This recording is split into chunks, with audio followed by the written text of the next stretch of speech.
आज की sugar series के एपिसोड 2 में हम जानेंगे कि शुगर कंज्यूम करने के बाद उसके हमारे बॉडी में क्या इफ़ेक्ट्स होते हैं। तो चलिए स्टार्ट करते हैं।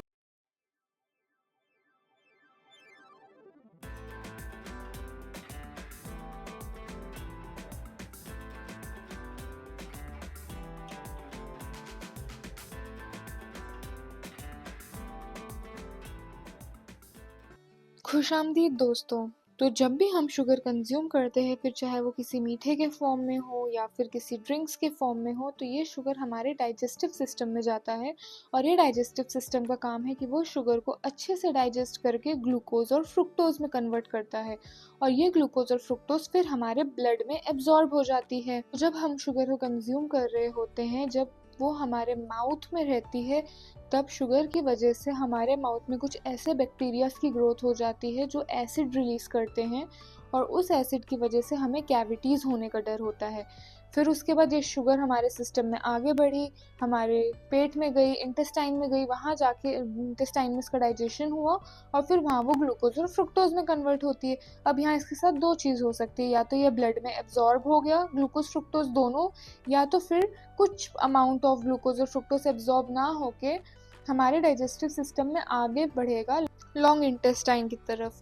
और ये जो लॉन्ग इंटेस्टाइन होती है हमारे, इसके अंदर छोटे छोटे बिलियंस ऑफ बैक्टीरिया प्रेजेंट होते हैं और ये बैक्टीरिया हमारे लिए बहुत ज़्यादा यूज़फुल है, क्योंकि ये कुछ ऐसे सब्सटेंस और केमिकल्स बना के हमारे ब्लड में रिलीज़ करते हैं जो कि हमारे लिए सर्वाइवल के लिए बहुत ज़्यादा इम्पॉर्टेंट होते हैं।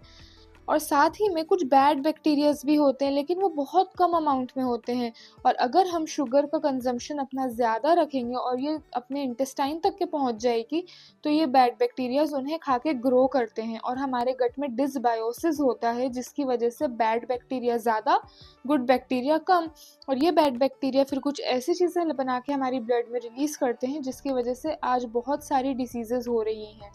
और साथ में अगर हम फ्रूट्स और वेजिटेबल्स खाते हैं, फाइबर रिच चीज़ें खाते हैं, तो ये उन गुड बैक्टीरियाज का खाना है जो कि हमारे लिए बहुत ज़्यादा ज़रूरी होते हैं। तो ये था कि अगर ग्लूकोज फ्रुक्टोज आगे इंटेस्टाइन में बढ़े तो।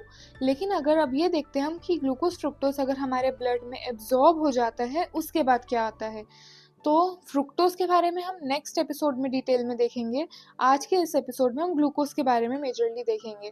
तो ग्लूकोज कंजम्पशन करने से, एक्सेस ग्लूकोज कंजम्पशन करने से ग्लूकोज स्पाइक होता है। अब ये ग्लूकोज स्पाइक क्या होता है, अगर इस ग्राफ से हम समझने की कोशिश करेंगे तो आइडियली हमें हमारा ग्लूकोज लेवल ये ग्रीन लाइन में नॉर्मल लेवल में मेंटेन रखना चाहिए। बट जब हम हाई कार्बोहाइड्रेट या बहुत ज़्यादा शुगर वाली चीज़ें खाते हैं ना, तो हमारा ब्लड ग्लूकोज या हमारी ब्लड शुगर बहुत ज़्यादा स्पाइक करती है हाई की तरफ। तो इसकी वजह से हमारे बॉडी में बहुत सारे नुकसानात होते हैं।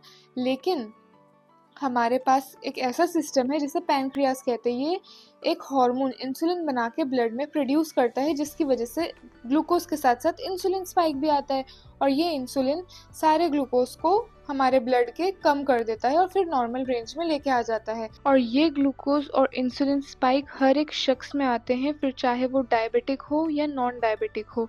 बस फ़र्क सिर्फ इतना है कि नॉन डायबिटिक में ये बहुत जल्दी कंट्रोल में आ जाता है और नॉर्मल लेवल में आ जाती है ब्लड शुगर।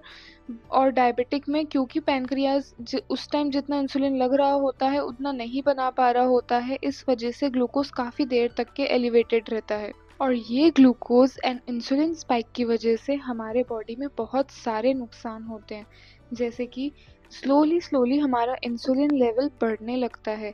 यानी कि आज जितना इंसुलिन रिक्वायर्ड है उतने ग्लूकोज को कम करने के लिए वो रिक्वायरमेंट धीरे धीरे बढ़ने लगेगी। हमारी बॉडी धीरे धीरे इंसुलिन रेजिस्टेंट हो जाती है, जिसकी वजह से टाइप 2 डायबिटीज़ डेवलप होती है। ईस्ट्रोजन डोमिनेंस होने लगता है फीमेल्स में, यानी कि एस्ट्रोजन के लेवल बढ़ने लगते हैं, जिसकी वजह से पीसीओडी जैसी प्रॉब्लम्स हो सकती है। इन्फ्लेमेशन और एल्जाइमर्स डिसीज डेवलप होने लगती है इंसुलिन रेजिस्टेंस की वजह से। इंसुलिन रेजिस्टेंस जैसे जैसे बढ़ता है, बॉडी में इन्फ्लेमेटरी मार्कर्स होते हैं जो कि इन्फ्लेमेशन कराते हैं, वो भी बढ़ने लगते हैं, जिसकी वजह से ब्रेन डैमेज भी हो सकते हैं और भी कोई और ऑर्गन भी डैमेज हो सकता है। और अगर ये ब्रेन डैमेज कर रहा है तो ये अल्जाइमर्स डिसीज़ कॉज करेगा। इंसुलिन बढ़ने की वजह से लिपिड प्रोफाइल हमारी ख़राब आने लगती है। ट्राइग्लिसराइड और एलडीएल जो होते हैं, बैड कोलेस्ट्रॉल कहलाते हैं, ये बढ़ने लगते हैं और जो एचडीएल गुड कोलेस्ट्रॉल होता है ये कम होने लगता है। लिवर में फैटी लिवर डेवलप होना स्टार्ट हो जाता है। अब एक्सेस ग्लूकोज जो है वो इंसुलिन फैट में कन्वर्ट कर देता है, तो ये फैट या तो हमारे लिपिड प्रोफाइल भी खराब करता है या तो फिर हमारे लिवर में आके फैटी लिवर करवा सकता है। ग्लाइकेशन का प्रोसेस बहुत फास्ट हो जाता है। जितना ज़्यादा ग्लूकोज स्पाइक हमारे ब्लड में होता है उतना ज़्यादा फास्ट ग्लाइकेशन हमारे बॉडी में होती है। जितना ज़्यादा ग्लाइकेशन होगा उतनी जल्दी हम लोग हमारे बुढ़ापे की तरफ जाएंगे। ग्लाइकेशन का मतलब होता है कि ग्लूकोज या तो प्रोटीन से या तो लिपिड से या तो फैट से जाके अटैच होने लगता है। अगर ये स्किन में जो प्रोटीन प्रेजेंट होता है उससे जाके अटैच होगा तो स्किन में एजिंग के साइंस दिखेंगे। अगर ये ब्लड में घूमने वाले एलडीएल से जाके अटैच हो रहा है तो ये एलडीएल ग्लूकोज के साथ मिलके ऑक्सीडाइज्ड एलडीएल बनता है और ये जाके हमारे हार्ट की वेसल्स को ब्लॉक करता है। तो ये सारे कुछ एग्जाम्पल्स है, ऐसे बहुत सारे एग्जाम्पल्स है। और ये जो प्रोडक्ट बनता है ग्लूकोज का प्रोटीन के साथ या फैट के साथ जुड़ने के बाद, इसको एडवांस ग्लाइकेटेड एंड प्रोडक्ट्स बोलते हैं, जिसका शॉर्ट फॉर्म होता है एज। और ये जितनी ज़्यादा फास्ट होगा उतनी ज़्यादा फास्ट हमारी एजिंग होगी। एजिंग होना तो तय है, हर किसी का बुढ़ापा आना है, बट इसको या तो हम बहुत फास्ट कर सकते हैं या तो हम स्लो कर सकते हैं। तो जितने कम ग्लूकोज स्पाइक आएंगे उतना स्लो हमारी एजिंग होगी। उम्मीद करती हूँ आपको आज की ये वीडियो पसंद आई होगी। Don't forget to like, share and subscribe. मिलती हूँ अगली वीडियो में, तब तक के लिए याद रखिए सेहत है तो सब है।